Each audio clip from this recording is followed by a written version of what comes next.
Hello everybody and welcome to a new episode of our program Languages of the World. Last time on our previous episode I promised to talk to you about the difference between reading a story, reading a novel, and watching the movie based on that novel or story.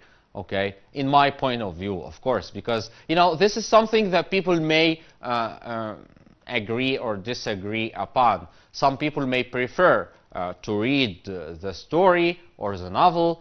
Some people prefer to watch the movie. Each has its pros and cons. And when I say pros and cons, pros means advantages and cons means disadvantages. So each has its pros and cons. Pro and con. All right. What are some of the pros and cons here? Well, actually, I myself prefer, of course, to read the story than watch the movie. And if I have to do both, then I will choose to read the story first and then watch the movie. Why? Because I believe that the story is the original thing. All right. It's the way the writer meant it. All right, so it's the original, and we love, of course, to know or to have or to get everything that is original. All right, so when a movie is turned into, or when a story is turned into a movie, a lot of things change. Maybe some characters appear or disappear. Some events appear or disappear. All right, a lot of things change. This is one thing. Another thing which is also very important is that when you read the story, actually you tend to imagine everything the way you like it. All right, so you actually have like in your mind the setting of that novel. So you start to imagine the places, you start to imagine the people, and you draw. The characters in your mind. It's your own mind. And in so many occasions, it happens that when you later on watch the movie, you'll find that, no, the story was better. Your imagination was better. The way you drew the people, the way you drew the places in your mind was much better than the directors has shown in the movie. All right, so this is really also another thing. When you read a book or when you read a novel, your mind is working all the time. You're imagining everything. And sometimes the way you imagine things is much better than the way other people, or perhaps like a director, does it for you.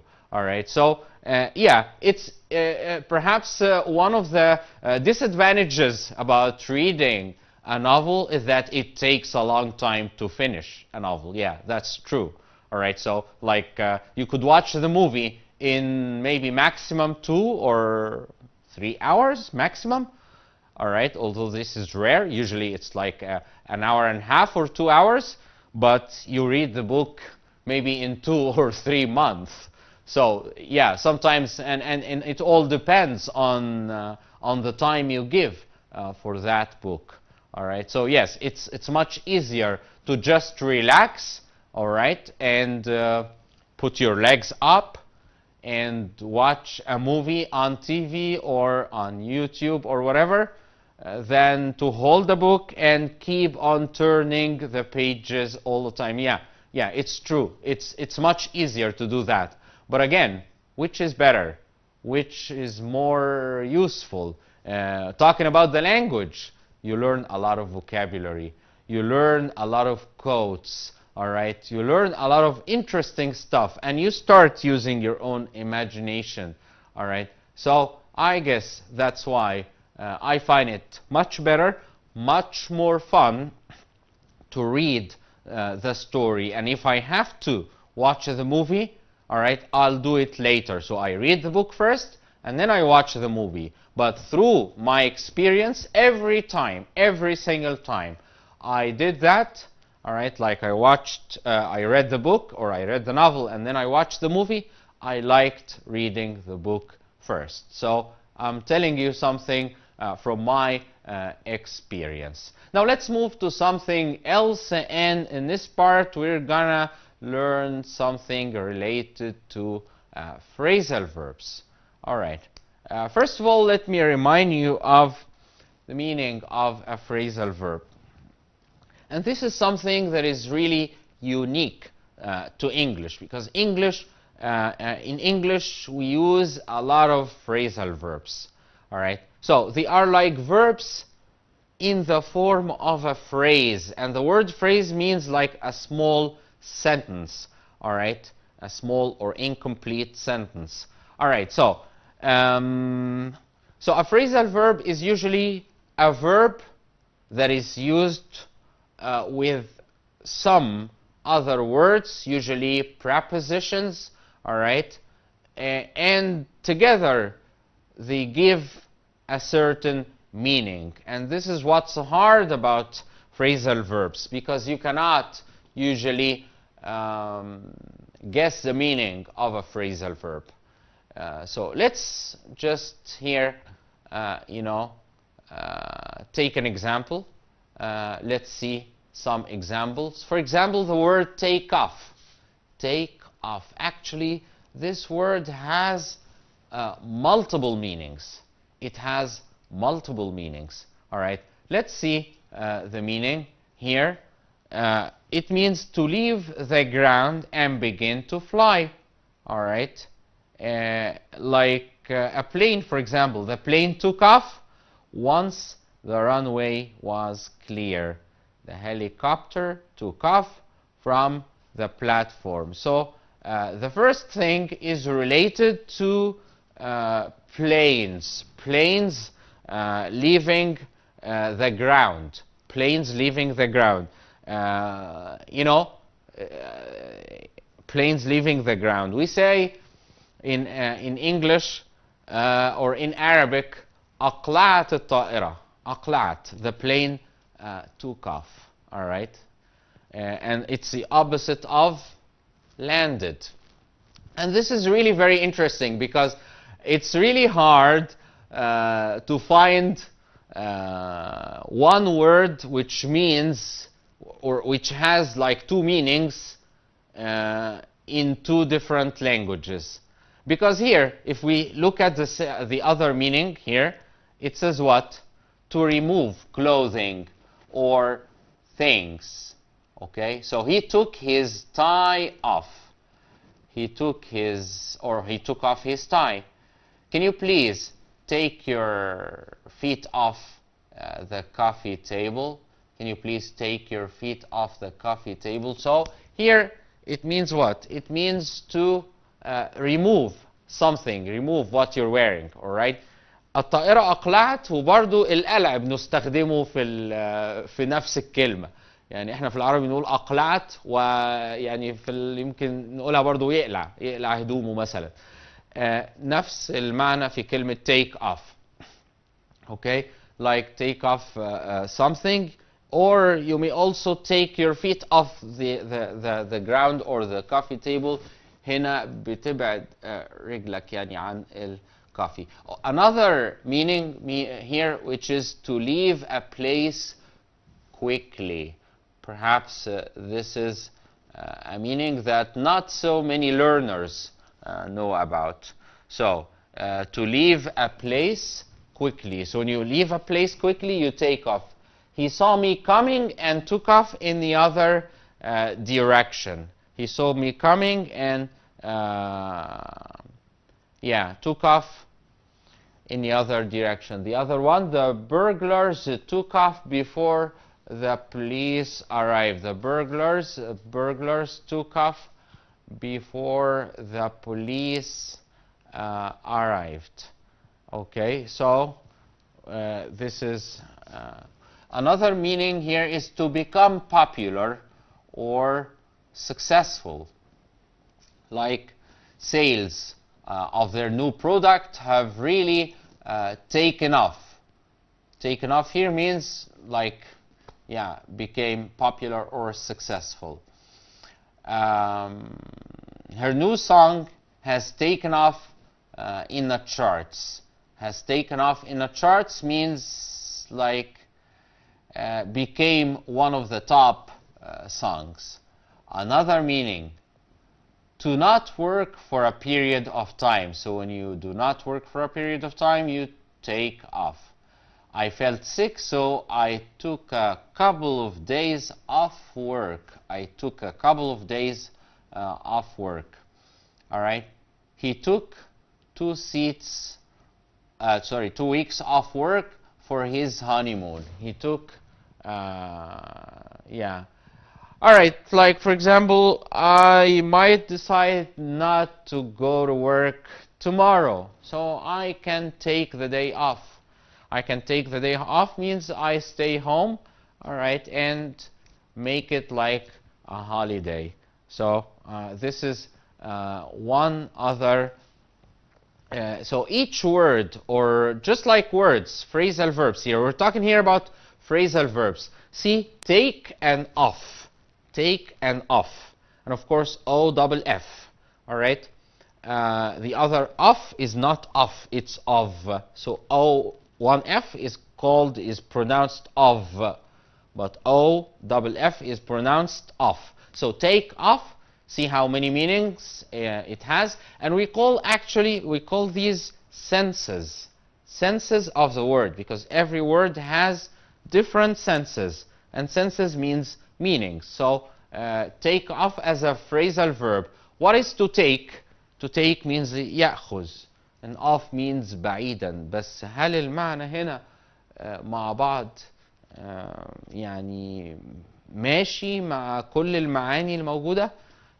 طبعا شايفين لها معاني مختلفة. So هو ده what is meant by phrasal verb. Okay, these words, the verb along with its preposition together have a certain meaning, or perhaps different meanings. Okay, so sometimes it's not just one preposition, sometimes it's more. All right, like when we say something like make up for. What is to make up for? Make up for. All right, you know something? Make up itself has a meaning, and make up for has a different meaning. All right? So, for example, if I say, yeah, I'll tell you something. Sometimes some people this is another phrasal verb. Some people fall out. Some people may fall out. What is to fall out? Fall out? No. To fall out means they stop talking to each other. So when you stop talking to each other, to somebody, when you stop talking to somebody, you fall out. You're no longer on speaking terms. You no longer talk to each other. All right? So this is to fall out. I usually fall out a lot, actually. I fall out a lot with my sisters, with my brothers, you can with my friends. All right, you can say I fall out with my friends. I fell out with my friend. I fell out with my best friend. Okay, so usually when you fall out with somebody, it is for a short period of time, and then you become friends again, or on good terms again. All right, so you fall out with somebody. I fell out with my sister, for example. It means we stopped talking. But we soon, what happens following falling out with somebody? I mean, like you fall out, but then you become good again. You become friends again. You start talking again. So what happens here? بنتخاصم وبنتصالح. So to fall out يعني يتخاصم. طب يتصالح, it is to make up. To make up. All right. So we fell out, but we soon made up. See? Very simple. Made up. Made up. That's the meaning. So I fell out with my sister, but we soon made up. But we soon started to talk again, and everything became, we became friendly again. All right, but what is to make up for? To make up for is like to compensate for. Like, for example, when you waste a lot of time not studying throughout the whole year, and you just, you know, need to study everything. So during the last period, just before your exams, all right, just before your exams, you need to do what? You need to study very hard. And when you study very hard, you spend a lot of time studying. So you need to make up for lost time. That lost time, that time you wasted, you need to make up for it. يعني بتحتاج تعوضه. See? Make up for something يعني تعوض الحاجة دي. Okay? ممكن تعامل حد وحش. Alright? وممكن they ask you بعد ما تبقوا friendly again ان انت to make it up for him. To make it up for him يعني تعوضوا على اللي فات. see, it's really very important to learn about phrasal verbs. And there are actually some dictionaries, special dictionaries for phrasal verbs. But nowadays, everything is online. So whenever you just come across, and even the word come across, لما تصادف كده, whenever you come across any phrasal verb, you could just type it and get the meaning of it through the online dictionaries, through Google translation. And this is something that I'd really like to talk to you about perhaps later, which is how reliable translation is. Briefly, I'm going to tell you something. Do not depend on translators online to translate whole phrases for you. All right? Just to give you the meaning of words only. And I'll be talking to you later about that in more detail. But now, let's go out for a break and we'll be back.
So we're back, and now let's move to talking about something else. This time we're going to talk about words, actually.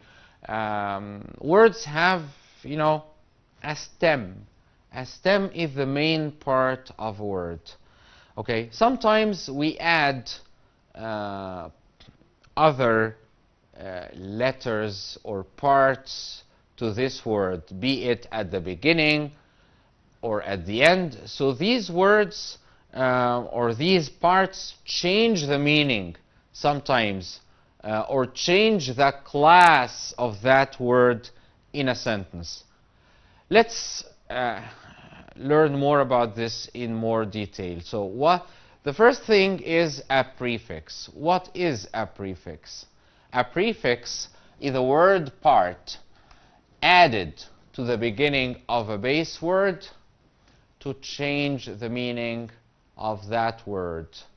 A word part added to the beginning of a base word to change the meaning of that word. So that part that we add at the beginning of a word to the stem is called a prefix. A prefix. And this is how to pronounce it. Let's take an example.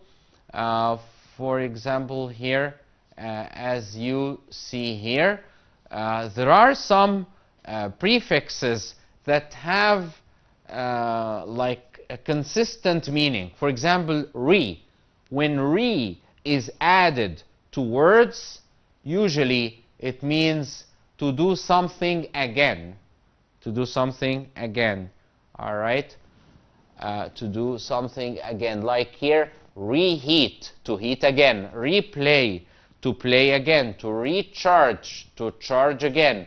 To reread, to read again. To rewrite, to write again. All right? To repaint, to paint again. So the word re here means to do something again. To do something again. All right? But not in all words. When this is only added to the stem, because some words naturally have the first letters R-E. Okay? So, like the word, for example, repeat. The word repeat, we do not have Pete and repeat. No, we just have the word repeat. So, re here is part of the word. You cannot separate them. All right? So, because you cannot separate them, so we do not consider that the first RE is a prefix. No. All right? Also the word to read. Read, it also has RE, but this is part of the stem. All right? So, the other one is pre. Pre. And notice the way I pronounce the P here. All right? Pre. Pre means before. All right? When added to words, it means before. All right? Like pre-print. All right? To print something before. All right. And also pre-teen. All right? The age before teenage. All right? Pre-test. To test before. Okay? So, preschool. Preschool. When we talk about preschool, we mean, of course, like kindergarten. Okay? Pre-cook and pre-pay. So, when you prepay something, you pay something before you like start doing something or getting some service. All right, so this is one. Another one is un. And usually it means not. So it's a prefix which means not. All right? So we have here also some examples like uncommon. Uncommon. Uncommon means not common. Uncommon means not common. So un here means not. All right? Unhappy, unsafe, uneven, and unfair. All right? Unroll, unhook. These words all have un, which gives the opposite meaning. All right, but there is something here that I want to talk about. Not every word, again, that starts with un give the opposite meaning. All right? Because, for example, look at the word understand. Understand. It starts with un. Does this mean that there is a word which is daristan and we add un, so it becomes understand? No. Actually, no. In this case, we say that this is not a prefix. Understand, it's like the whole thing is a stem. It's a stem, okay? There is nothing added here, because when we, usually use a prefix, it adds to the meaning, or it gives a different meaning. So we use it to change something here, all right? But the word understand on is part of the word itself. All right, so here we have also dis, which means not, like dislike, disable, disagree, dishonest, disobey, disappear, all right? And by usually means to, like bicycle, all right? Bilingual, biweekly, binoculars. So these words, as you see, are also prefixes, all right? This and by. This also gives opposite meanings, and by means to. Like, binoculars, all right? Binoculars, all right? We call it also bicycle. Bicycle. So this prefix by means to, all right? But also not in all words, of course. Okay, but this is something really very interesting, and it helps you a lot in improving your studying, improving your vocabulary, understanding and feeling the words, because this is something that a lot of people actually find hard to do, to feel the words, all right, that they know, the words of another language. So I hope that we've given you something useful on this episode, and we'll be seeing you again next week. So until then, we wish you all the best. Bye-bye.